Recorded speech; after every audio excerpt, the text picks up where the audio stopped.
Hey VC, how's it going? This is another quick video of just some thrift store finds and some finds from the flea market. But first I'm going to start off with a little thing, bobblehead, that I found at a thrift store. It's very collectible. So here it is. This is Alice Cooper.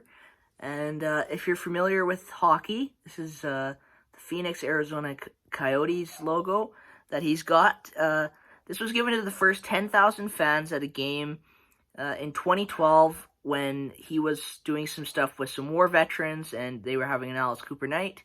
And this is worth about $50 and I paid $3. So I had to come home with this. This is one of the funniest things I've ever seen being a music and hockey fan. It's perfect for the downstairs setup. So first record I'm going to show is Kenny Rogers in the first edition. This one's from 1970.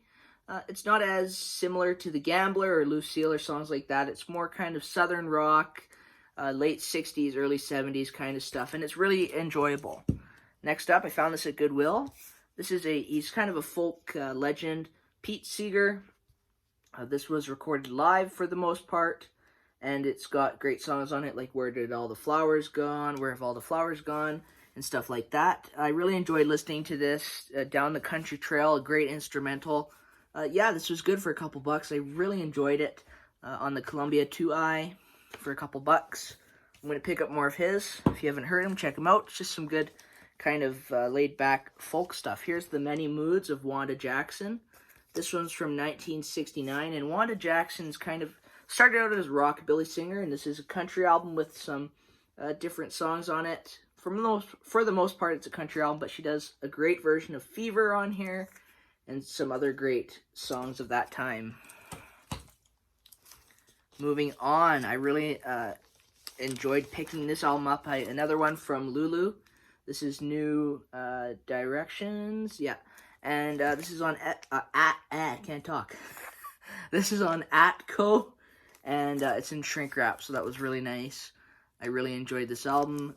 I would almost go out and say that she's better than Dusty Springfield. They're pretty similar. I think she's underrated, so if you haven't checked out Lulu, give her a listen.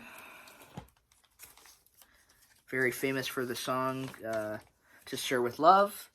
And here's one of my favorite R&B 80s groups. This is New Edition. This is their album Under a Blue Moon.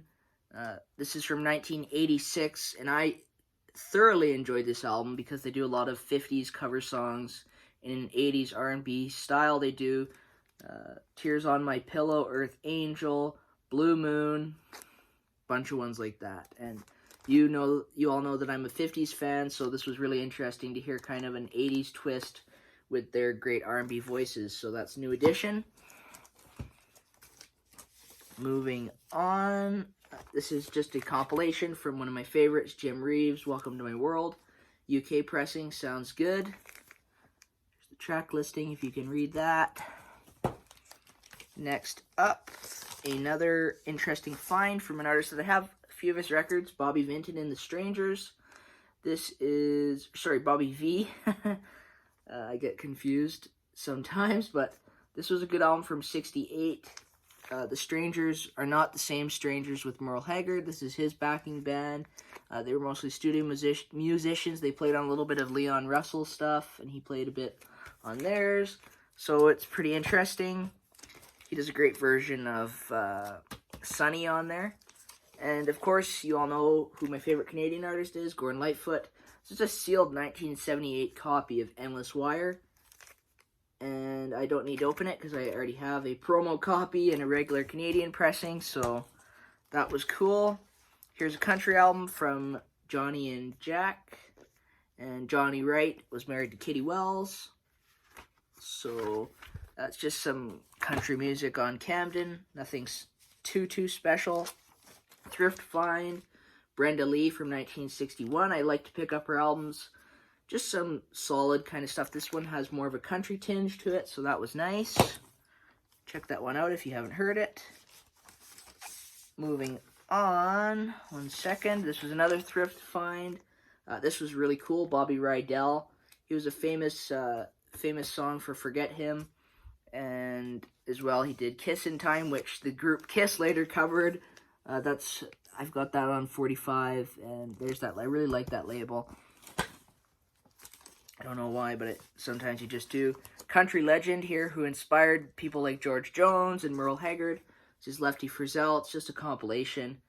He was very famous in the 50s and 60s. Does some great songs on this. And yeah, check him out if you haven't heard him. And I heard, I was listening to Sirius XM. I've got that. And I listen to the 80s station sometimes. And I heard a song by Dan Fogelberg, Hard to Say. And that was a really nice song, and I'd probably put that in my top 50 songs of all time. I just discovered it, and it's always neat to discover new music. I always pass this guy by, but he's a great songwriter, and it was only like $1 for a double record, so that was really cool. And last but not least, we've got an album by,